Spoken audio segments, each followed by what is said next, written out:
Hello बच्चों, आज तुम लोग पढ़ाते हैं electrochemical cell and Gibbs free energy. तो हेडिंग दो electrochemical cell, electrochemical cell and Gibbs free energy. Gibbs free energy, ठीक है। तो इलेक्ट्रोकेमिकल सेल किसको कहते हैं? तुमको मालूम है कि इलेक्ट्रोकेमिकल सेल का मतलब क्या होता है कि पहले केमिकल रिएक्शंस होता है और केमिकल रिएक्शंस होने के बाद आपका ये करंट प्रोड्यूस करता है, ठीक है। इसमें जो होता है एनोड जो होता है नेगेटिव होता है और कैथोड जो होता है वो पॉजिटिव होता है। एनोड जो हमेशा कहाँ रहता है? Left side. और ये क्या करवाता है? ऑक्सीडेशंस करवाता है। और कैथोड कहाँ रहता है? राइट साइड, जो आपका क्या करवाता है? रिडक्शंस करवाता है, ठीक है। और हम अगर सपोज करो जिंक और कॉपर का इलेक्ट्रोकेमिकल सेल तैयार करेंगे तो जिंक का रिएक्टिविटी ज़्यादा है एज़ कंपेयर टू कॉपर से, तो जो रिएक्टिव होगा उसको हम लोग रखेंगे लेफ्ट साइड, और जो उससे कम रिएक्टिव होगा, लेस रिएक्टिव होगा, उसको कहाँ रखेंगे हम? Right side. और जिस इलेक्ट्रोड को लेंगे, जिस मेटल को लेंगे, उसको उसके सॉल्ट सॉल्यूशन में डिप्ट करेंगे। जिंक है तो जिंक सल्फेट डिप्ट करेंगे, कॉपर है तो कॉपर सल्फेट में डिप्ट करेंगे। यहाँ तक लिखो पहले।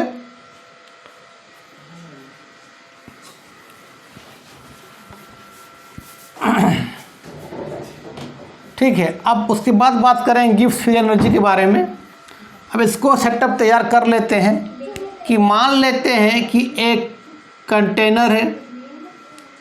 इस कंटेनर में आपका 1 मोल स्टैंडर्ड के फॉर्म में ले लेते हैं। स्टैंडर्ड का मतलब जब किसी भी सॉल्यूशन का कंसंट्रेशन 1 मोलर होता है तो उसको बोलते हैं स्टैंडर्ड कंडीशन, ठीक है। तो 1 मोलर का मतलब 1 mole of zinc sulphate present in 1 litre of solution. तो 1 मोलर क्या है?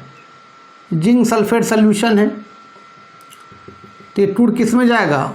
तुमको मालूम है जिंक +2 और किस में? SO4 - 2 में। इसमें हम जिंक का रॉड को क्या कर दिए? रॉड बोलो, इलेक्ट्रोड बोलो या प्लेट बोलो, बात बराबर, डिप्ट कर दिए। यहाँ क्या लिए हम लोग? 1 molar copper sulphate standard condition में है। तो 1 mole of copper sulphate present in 1 litre of solution, C बोलते हैं 1 मोलर। तो हमने ले लिया 1 मोलर क्या? Copper sulphate solution. ये टूट किस में जाएगा? Cu+2 और क्या? SO4 - 2 में।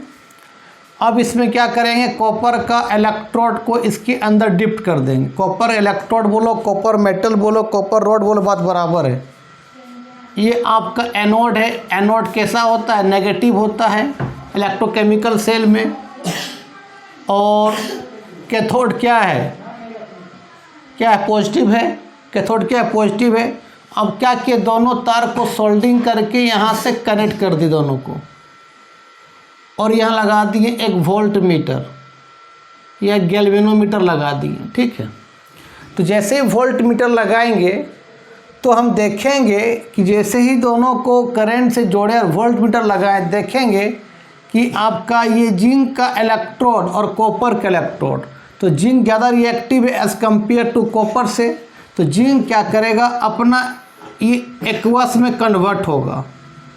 यहाँ Zn+2 आयन है और ये जिंक आपका Zn+2 आयन्स में कन्वर्ट होगा, पिघलना शुरू हो जाएगा। ऑलरेडी जिंक आयन का कंसंट्रेशन है और ये इलेक्ट्रोड जिंक आयन में कन्वर्ट हो रहा है। तो धीरे धीरे आपका Zn+2 का आयन का कंसंट्रेशन बढ़ जाएगा और सल्फेट का कंसंट्रेशन क्या हो जाएगा? घट जाएगा। और इसका जिंक कैटायन बाहर निकल रहा है तो अंदर क्या बचेगा? इलेक्ट्रॉन। ये इलेक्ट्रॉन तार के थ्रू यहाँ आएगा और यहाँ पर क्या है कॉपर +2 एक्वस और आपका क्या है सल्फेट -2, दोनों इक्वल अमाउंट में, दोनों का मोल इक्वल है। लेकिन जैसे इलेक्ट्रॉन ये आया तो कॉपर क्या किया, उस इलेक्ट्रॉन को कॉपर आयन उस इलेक्ट्रॉन को रिसीव करके आपका यहाँ कॉपर सॉलिड में जमना स्टार्ट कर दिया। मतलब कॉपर आयन क्या बन गया, कॉपर सॉलिड बन रहा है, केमिकल रिएक्शंस होगा और यहाँ से क्या करंट भेजेगा। इसे तुम लोग मालूम ही है, ठीक है। तो यहाँ पर क्या हो रहा था, Zn सॉलिड था, ये कन्वर्ट किस में हो रहा था, Zn+2 एक्वस में, और 2 इलेक्ट्रॉन लॉस कर रहा था। और ये इलेक्ट्रॉन क्या किया, कॉपर +2 एक्वस क्या किया, रिसीव कर लिया और क्या बन गया, आपका कॉपर सॉलिड में कन्वर्ट हो गया। यहाँ ऑक्सीडेशंस, यहाँ रिडक्शन, ठीक है। तो अभी ये बात हम करते हैं अभी इलेक्ट्रिकल वर्क के बारे में। अच्छा, इलेक्ट्रिकल वर्क क्या हुआ, तो इलेक्ट्रिकल वर्क का फॉर्मूला होता है कि यहाँ से जो इलेक्ट्रॉन जा रहा है तो इसमें कितना चार्ज गया।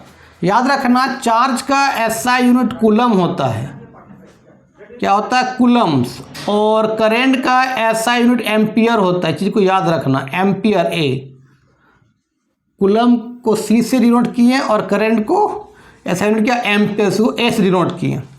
तो इलेक्ट्रिकल वर्क का फॉर्मूला होता है कितना यहाँ से जो इलेक्ट्रॉन जा रहा है तो इस इलेक्ट्रॉन में कितना चार्ज है, कितना क्वांटिटी ऑफ चार्ज है। तो इलेक्ट्रिकल वर्क का मतलब होता है क्वांटिटी ऑफ चार्ज, कितना उस इलेक्ट्रॉन पर चार्ज है, क्वांटिटी ऑफ चार्ज, उस इलेक्ट्रॉन पर चार्ज कितना, इनटू जब ये इलेक्ट्रॉन एनोड से उठ के कैथोड में गया, दोनों इलेक्ट्रोड में क्या पोटेंशियल डिफरेंस बना। पोटेंशियल डिफरेंस क्या हो तुमको मालूम है, जहाँ चार्ज का सेपरेशन हो, प्लस और माइनस हो, वहाँ क्या होता है, पोटेंशियल डिफरेंस अपने आप बन जाता है। तो ये रॉड में क्या है, माइनस है, और ये रॉड में क्या है, प्लस है। तो जब इलेक्ट्रॉन एनोड से उठ के कैथोड में जा रहा है तो कितना चार्ज गया, इलेक्ट्रॉन कितना चार्ज लेके आ रहा है, और उस समय एनोड का इलेक्ट्रोड और कैथोड के इलेक्ट्रोड में क्या पोटेंशियल डिफरेंस हुआ, तो उसको बोलते हैं इलेक्ट्रिकल वर्क। तो क्वांटिटी ऑफ चार्ज इनटू क्या, पोटेंशियल डिफरेंस बिटवीन 2 इलेक्ट्रोड्स। 2 मतलब कौन कौन है, एनोड का इलेक्ट्रोड ये और कैथोड का इलेक्ट्रोड, 2 इलेक्ट्रोड, ठीक है। तो इलेक्ट्रिकल वर्क का फॉर्मूला क्या होता है, क्वांटिटी ऑफ चार्ज, जो इलेक्ट्रॉन एनोड से उठ के कैथोड में जा रहा है तो इस इलेक्ट्रॉन पर कितना चार्ज है, और उस समय एनोड और कैथोड में क्या पोटेंशियल डिफरेंस बना, उसको मल्टीप्लाई कर देंगे तो क्या बन जाएगा, निकल जाएगा, इलेक्ट्रिकल वर्क निकल जाएगा, ठीक है। तो ये लिखो। अच्छा, चार्ज को हम क्या बोलते हैं, कूलम्स। क्यू, चार्ज का साइन क्या होता है, कूलम्स होता है। तो electrical work equal to charge को क्या लिखे हम लोग, कूलम्स, क्यू लिखे, into potential difference between 2 electrode को हाँ यहाँ बोलते हैं ई सेल, ठीक है। अच्छा, चार्ज अगर मान लेते हैं कोई सिल्वर आयन से एक्वस फॉर्म में, अगर वो एक इलेक्ट्रॉन लेके वो सिल्वर सॉलिड में जाता है तो एक इलेक्ट्रॉन नहीं लेता है, 1 मोल इलेक्ट्रॉन लेता है। और 1 मोल ऑफ इलेक्ट्रॉन का जो चार्ज होता है, चार्ज के यूनिट क्या होता है, कूलम्स। तो 1 मोल इलेक्ट्रॉन का चार्ज होता है वो होता है 96500 कूलम्स होता है। उसी को बोलते हैं हम लोग 1 फैराडेज, 1F। F का मतलब क्या, फैराडेज, 1 फैराडेज बोलते हैं, 1 फैराडेज। अगर मान ले कोई कॉपर +2 एक्वस से अगर 2 इलेक्ट्रॉन लिया तो क्या बन गया, कॉपर सॉलिड। 2 इलेक्ट्रॉन नहीं लिया, 2 मोल इलेक्ट्रॉन लिया। तो यहाँ 2 नहीं पढ़ेंगे केमिस्ट्री में, 1 2 नहीं, 1 का यहाँ 2 का मतलब 2 मोल, 3 का मतलब 3 मोल, 4 रहेगा 4 मोल, कुछ नहीं रहेगा तो 1 मोल। तो 1 मोल इलेक्ट्रॉन का चार्ज कितना होता है, 96500 कूलम्स। 2 इलेक्ट्रॉन कितना हो जाएगा, 2 से क्या करेंगे, मल्टीप्लाई कर दें, 2 × 96500 कूलम, उसको बोलेंगे हम लोग 2F बोलेंगे। मान ले कोई एल्युमिनियम एक्वस के फॉर्म में है, जब एल्युमिनियम सॉलिड बने कितना इलेक्ट्रॉन लेगा, 3 मोल इलेक्ट्रॉन लेगा। आपका एल्युमिनियम सॉलिड में कन्वर्ट हो जाएगा। कितना चार्ज लिया, 3 से क्या करो 9650 से क्या मल्टीप्लाई कर दो, तो क्या बोलते हैं हम लोग 3F बोलते हैं।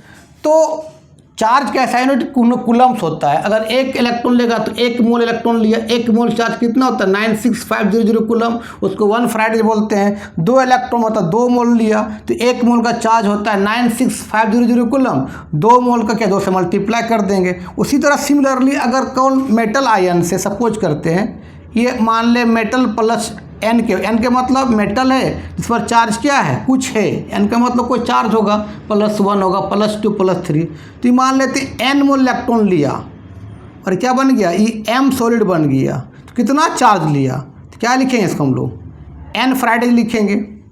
ठीक है, तो यहाँ पर आपका यहाँ पर आ गया W = Q क्या लिखेंगे हम लोग, तब यहाँ क्या लिखेंगे NF, क्योंकि Q का यूनिट क्या होता है, चार्ज की यूनिट क्या होता है कूलम्स होता है। और 1 कूलम्स में आपका 1 मोल इलेक्ट्रॉन का चार्ज कितना होता है 96500 कूलम्स होता है। तो W = कितना होगा NF। वो अगर 1 इलेक्ट्रॉन जाएगा तो 1 फैराड, 2 जाएगा 2 फैराड, 3 जाएगा 3 फैराड, 4 जाएगा 4 फैराड, 5 जाएगा तो 5 फैराड। और यहाँ N का वैल्यू कितना होगा 1 मोल इलेक्ट्रॉन होगा, 2 मोल होगा, 3 मोल होगा, 4 मोल होगा, 5 मोल होगा, इनटू क्या हो जाएगा यहाँ पर ई सेल। क्योंकि तुमको मालूम है कि 1 मोल ऑफ इलेक्ट्रॉन का चार्ज कितना होता है 96500 कूलम। चार्ज का ऐसा यूनिट क्या होता है कूलम्स होता है, और उसी को क्या बोलते हैं हम लोग 1 फैराडेज बोलते हैं। तो Q = क्या हो सकता है NF, और N का वैल्यू कितना हो सकता है 1 मोल हो सकता है, 2 मोल हो सकता है, 3 मोल, 4 मोल, 5 मोल, 6 मोल, 7 मोल, तो N लगा दिए। अच्छा, जब स्टैंडर्ड कंडीशन में होता है, स्टैंडर्ड का मतलब जब किसी भी सोल्यूशन का कंसंट्रेशन जो होगा आपका 1 मोलर होगा और टेम्परेचर कितना होगा 298 केल्विन होगा और प्रेशर क्या होगा 1 एटमॉस्फेरिक प्रेशर होगा, तो उसको बोलते हैं स्टैंडर्ड कंडीशन। उस समय ई सेल को बोलते हैं ई नॉट सेल। तो W = क्या निकल गया बताओ NF ई नॉट सेल। तो यहाँ तक लिखो W = क्या निकल गया NF ई नॉट सेल, और ई सेल क्या तेरा potential difference between 2 electrode. NF क्यों लिखेंगे, क्योंकि चार्ज ऑफ 1 मोल इलेक्ट्रॉन कितना होता है 96500 कूलम, उसको बोलते हैं 1 फैराडेज। अगर 2 मोल लगा 2 फैराडेज, 3 होगा 3 फैराडेज, अगर N मोल होगा क्या हो जाएगा N फैराडेज होगा। चलो अब हम बात करते हैं यहाँ पर गिब्स फ्री एनर्जी के बारे में थोड़ा सा। गिब्स फ्री एनर्जी क्या होता है पहले समझो। गिब्स फ्री एनर्जी तुमको थर्मोडायनेमिक्स थोड़ा जानना पड़ेगा, फिर थोड़ा बता देते हैं। गिब्स फ्री एनर्जी का मतलब होता है कि सिस्टम अपना एनर्जी को मैक्सिमम से मैक्सिमम वर्क में क्या कर दे कन्वर्ट कर दे। जैसे हम एक सिस्टम है, मेरे पास जो एनर्जी है उस एनर्जी को मैक्सिमम से मैक्सिमम वर्क में क्या कर देंगे कन्वर्ट कर देंगे, उसी को बोलते हैं गिब्स फ्री एनर्जी। तो भाई वर्क में कन्वर्ट कर रहे हैं, एनर्जी को लॉस कर रहे हैं, तो एनर्जी का वैल्यू क्या आएगा नेगेटिव आएगा। तो गिब्स फ्री एनर्जी जो होता है उसको बोलते हैं डेल्टा जी, और डेल्टा जी का वैल्यू जब नेगेटिव होता है तो उसको बोलते हैं स्पॉन्टेनियस। ये सब पढ़ोगे थर्मोडायनेमिक्स में। और स्पॉन्टेनियस का मतलब जो रिएक्शन अपने आप हो रहा है स्पॉन्टेनियस। तो डेल्टा जी को यहाँ बोल सकते हैं मैक्सिमम वर्क, जो सिस्टम मैक्सिमम वर्क किया, मैक्सिमम वर्क, ये इसी को बोलते हैं यूजफुल वर्क।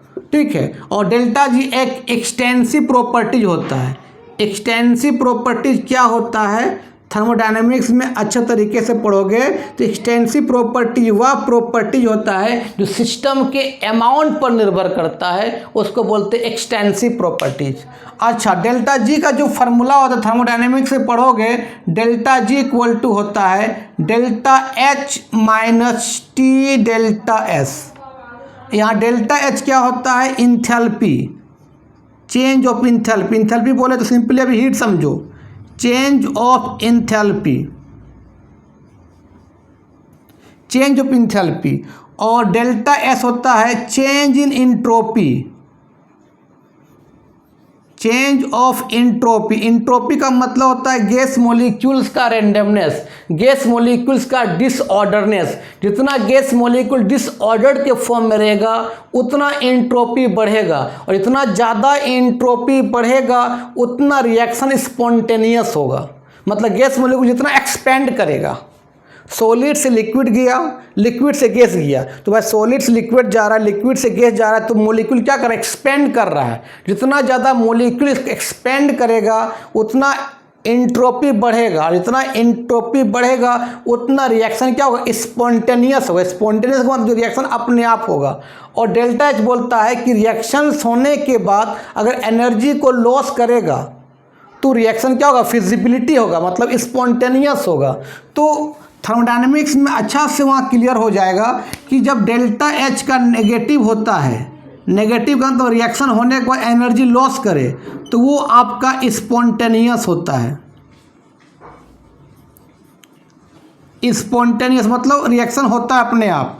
और जब delta S change of entropy क्या होगा, प्लस, प्लस का मतलब डिसऑर्डरनेस बढ़ेगा, मॉलिक्यूल्स का मूवमेंट बढ़ेगा, है ना, डिग्री ऑफ रैंडमनेस बढ़ेगा, तो वहाँ पर भी क्या होता है, स्पॉन्टेनियस होता है, स्पॉन्टेनियस होगा। और टी का वैल्यू हमेशा क्या होगा, कोई पॉजिटिव वैल्यू होगा यहाँ पर। तो यहाँ पर देखो डेल्टा जी, देखो क्या आ गया, देखो डेल्टा जी ये का इसका वैल्यू नेगेटिव होगा तब स्पॉन्टेनियस होगा, माइनस टी, और डेल्टा एस क्या होता है बताओ, पॉजिटिव, तब स्पॉन्टेनियस होगा। तो डेल्टा जी इक्वल टू क्या आ जाएगा, नेगेटिव वैल्यू और प्लस माइनस क्या होगा, माइनस टी। और टी का वैल्यू हमने क्या बोला कि हमेशा कोई पॉजिटिव होगा, तो क्या हो सकता है बता, तो डेल्टा जी ये डेल्टा एच का वैल्यू नेगेटिव, ये माइनस, और टी का कोई वैल्यू क्या होगा, पॉजिटिव होगा। तो टी हमेशा पॉजिटिव के फॉर्म में रहेगा, नेगेटिव के फॉर्म में नहीं रहेगा। तो ये माइनस फिर प्लस, तो डेल्टा, कुछ भी हो सकता है टेम्परेचर, यहाँ पर टी को हम कांस्टेंट मान ले, कुछ भी हो सकता है टेम्परेचर यहाँ पर, ठीक है।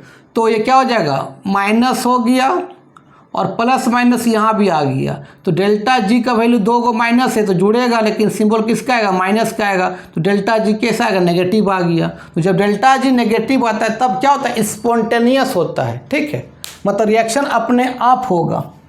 और एक तरह का डेल्टा जी जो है आपका गिब्स फ्री एनर्जी एक तरह क्या वर्क है, क्योंकि सिस्टम क्या कर रहा है, अपना एनर्जी को मैक्सिमम से मैक्सिमम वर्क में क्या कर रहा है, कन्वर्ट कर रहा है। तेरे पास जो एनर्जी है तुम वर्क में कन्वर्ट कर रहे हो, तो इसका मतलब तेरा एनर्जी क्या हो रहा है, नेगेटिव होगा।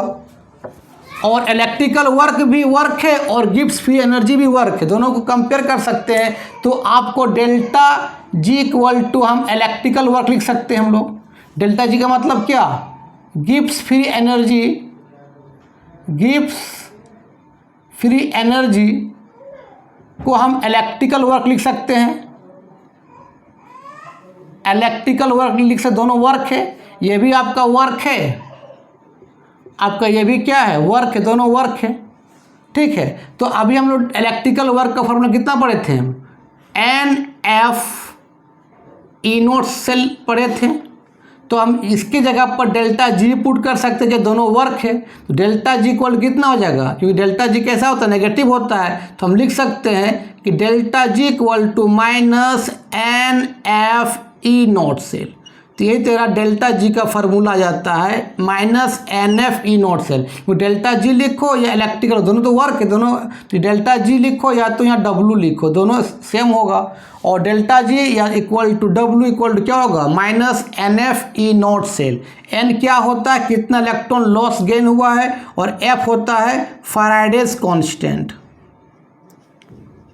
फैराडेज कांस्टेंट ये कहता है charge of 1 mole of electron, इसका बात करता है ये charge of 1 mole of electron. कैसे निकालते हैं, क्या होता है 1 मोल इलेक्ट्रॉन चार्ज, तो 96500 कूलम्स होता है। सी का मतलब कूलम्स, क्योंकि चार्ज का ऐसा यूनिट कूलम्स होता है और करंट का एम्पियर होता है। इसको लिख लो, इससे न्यूमेरिकल्स बनेगा। अच्छा, ई नॉट सेल कैसे निकालते तुमको मालूम है कि ई नॉट सेल का फार्मूला होता है ई नॉट कैथोड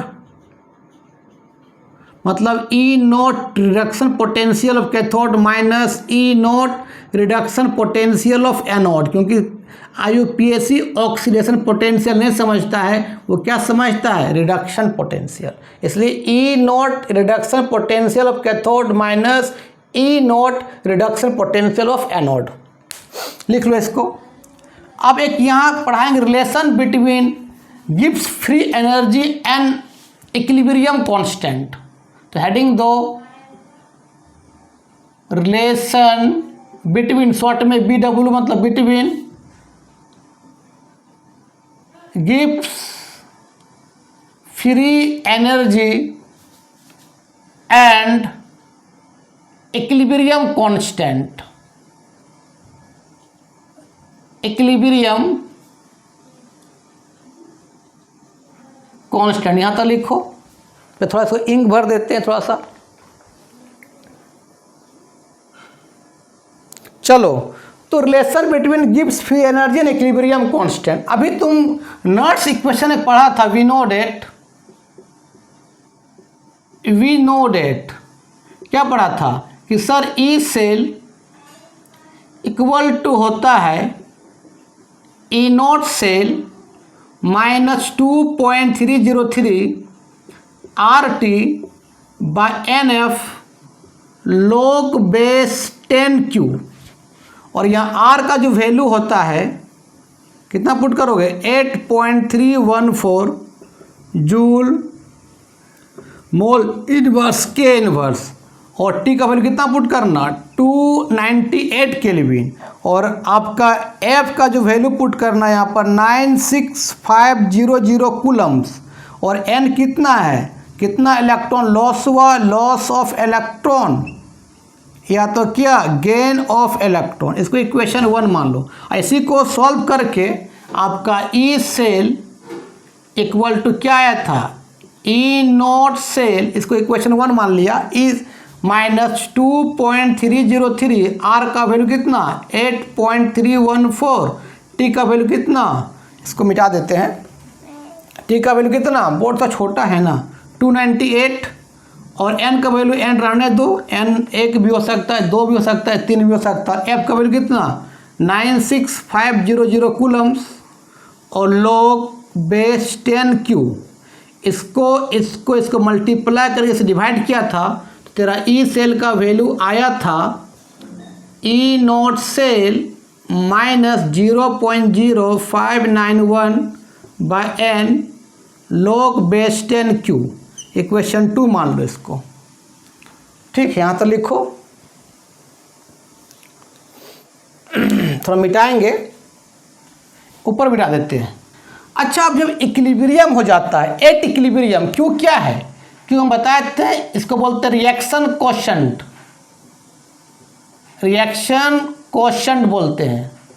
जब इक्विलिब्रियम आ जाता है, इक्विलिब्रियम का मतलब अभी इलेक्ट्रॉन एनोड से उठ के जा रहा था कैथोड में, एनोड से उठ के कहाँ जा रहा था, कैथोड में जा रहा था। तो जब इलेक्ट्रॉन का मूवमेंट रुक जाए, इलेक्ट्रॉन एनोड से कैथोड ना जाए, तो उसको बोलते हैं इक्विलिब्रियम। इक्विलिब्रियम आ गया, अब ऑक्सीडेशंस और रिडक्शंस नहीं हो रहा है, दोनों इक्विलिब्रियम हो गया। तो हम बताए थे एट इक्विलिब्रियम, जब इक्विलिब्रियम हो जाता है, एट इक्विलिब्रियम हो जाता है, तो वहाँ पर हम बताए थे कि ई सेल का वैल्यू 0 हो जाता है। क्यू को रिएक्शन क्वेश्चन को क्या लिखते हैं, KC। और ये किसी तरह क्या, इक्विलिब्रियम कांस्टेंट है। इक्विलिब्रियम कांस्टेंट कब होगा, जब इलेक्ट्रॉन का मूवमेंट रुक जाए, इलेक्ट्रॉन एनोड से उठना बंद हो जाए, कैथोड जाना बंद हो जाए, ठीक है। तो उसको बोलते हैं इक्विलिब्रियम कांस्टेंट। उसमें Q इक्वल टू क्या लिखते हैं, KC। और KC का भी फार्मूला वही होगा, मोलर पावर। हम बताए थे Q का फार्मूला क्या बताए थे, बोलो, कि molar power concentration of product by क्या बताए थे, molar power concentration of reactant.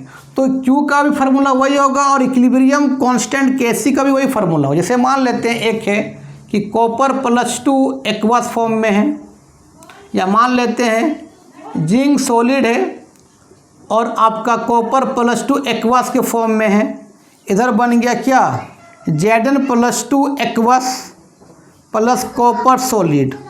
तो Q लिखो या Kc लिखो, Q ही है। Q क्या है, इक्विलिब्रियम आने से पहले का कंसंट्रेशन, और Kc क्या है, जब सॉल्यूशन इक्विलिब्रियम आ जाएगा, जब इलेक्ट्रॉन का मूवमेंट रुक जाए, इलेक्ट्रॉन एनोड से उठना बंद हो जाए। जब एनोड से इलेक्ट्रॉन नहीं जाएगा तो रिएक्शंस नहीं होगा। एनोड से इलेक्ट्रॉन जाता तब कैथोड में रिएक्शन होता था और करंट प्रोड्यूस करता था। तो इलेक्ट्रॉन का मूवमेंट जब रुक जाए तो उस समय Q को बोलते हैं Kc, और उस Kc को बोलते हैं इक्विलिब्रियम कांस्टेंट बोलते हैं। तो इसका फार्मूला वही दोनों सेम होगा। क्या होगा, molar power concentration product by molar power concentration reactant. यहाँ अगर 2 रहेगा तो पावर 2 रहेगा, 3 रहेगा तो पावर 3 रहेगा, 4 रहेगा तो पावर 4 है, कुछ भी नहीं है, मतलब 1 है। और इसको बोलते हैं हम लोग कंसंट्रेशन। तो molar power concentration product bye reactant क्या हो जाएगा, Zn+2, और ये क्या हो जाएगा, Cu सॉलिड बाय कितना होगा, Zn सॉलिड, और क्या हो जाएगा, Cu+2। और जो आयंस के फॉर्म में नहीं होता है उसका कंसंट्रेशन को 1 मान लेते हैं। सिंपली क्या हो जाएगा बता तो, Zn+2 बाय क्या हो जाएगा, कंसंट्रेशन ऑफ Cu+2। जो आयंस के फॉर्म में नहीं रहता है, तो कॉपर जिंक आयंस के फॉर्म में नहीं है, उसका कंसंट्रेशन को 1 मान लेंगे यहाँ पर। तो Q का फार्मूला वही होता है, Kc का फार्मूला वही होता है, लेकिन Q होता है इक्विलिब्रियम आने से पहले कंसंट्रेशन, और Kc जब इक्विलिब्रियम आ जाए तब का कंसंट्रेशन को बोलते हैं Kc, उसी बोलते हैं इक्विलिब्रियम कांस्टेंट। चलो अब तुमको यहाँ समझ में आ गया। तो जब इक्विलिब्रियम आ जाता है तो नॉट्स इक्वेशन क्या अभी आया देखो तो, फ्रॉम इक्वेशन 1 से, फ्रॉम इक्वेशन 1 नॉट्स क्या लिखे थे बता तो, ई सेल इक्वल टू क्या लिखे थे बताओ, E0 cell minus 2.303 RT by NF log base 10 Q लिखे थे। लेकिन जब इसी को सॉल्व करके लाए थे 0.0591, तो बात की बात है। इक्वेशन अभी 1 को लिखो। जब इक्विलिब्रियम आ जाएगा, एट इक्विलिब्रियम आ जाएगा, मीन्स इलेक्ट्रॉन का मूवमेंट रुक जाएगा, उस समय ई सेल का जो वैल्यू हो जाएगा वो 0 हो जाएगा। और क्यू रिएक्शन क्वेश्चन को क्या लिखते हैं, Kc, और Kc का मतलब क्या, इक्विलिब्रियम कांस्टेंट। तो लिख दो यहाँ पर 0 हो जाएगा, इक्वल टू क्या हो जाएगा बताओ, ये E0 सेल होगा माइनस 2.303 RT बाय NF। अब क्या लिखेंगे, log बेस 10 क्या लिखेंगे, Kc लिखेंगे। log बेस 10 Kc लिखो या सिंपली Kc लिखो, बात बराबर है। अब इसको इधर ले जाओ तो क्या हो जाएगा, ये माइनस क्या हो जाएगा बताओ, E0 cell minus 2.303 RT by NF log base 10 Kc लिखो या सिंपली Kc लिखो, बात बराबर है। और ये माइनस माइनस यहाँ से कट जाएगा। जब कट जाएगा तो क्या होगा बोलो तो, क्या हो जाएगा बोलो, E0 सेल इक्वल टू कितना हो जाएगा, 2.303 RT बाय NF log क्या हो जाएगा, Kc। इक्वेशन 3 मान लो इसको, ठीक है। और इस E0 सेल का वैल्यू पुट कर दो गिब्स फ्री एनर्जी में। तो गिब्स फ्री एनर्जी का फार्मूला क्या था बताओ, कि delta G equal to minus NF क्या था, E0 सेल था, यहाँ पुट कर दो तो क्या जाए बता तो, delta G equal to minus NF, और E0 सेल वैल्यू पता कितना है, 2.303 RT बाय NF log क्या, Kc। तो ये NF यहाँ से कट जाएगा, तो डेल्टा G का कितना जाएगा, 2.30 माइनस, ये माइनस है, 2.303 क्या RT log Kc। इक्वेशन 4 मान लो। और यही होता है relation between Gibbs free energy and equilibrium constant. Kc का मतलब इक्विलिब्रियम कांस्टेंट, इक्विलिब्रियम कांस्टेंट, और डेल्टा G का मतलब Gibbs free energy, Gibbs free energy, इसका दूसरा वर्ड में क्या बोल सकते हैं, मैक्सिमम वर्क।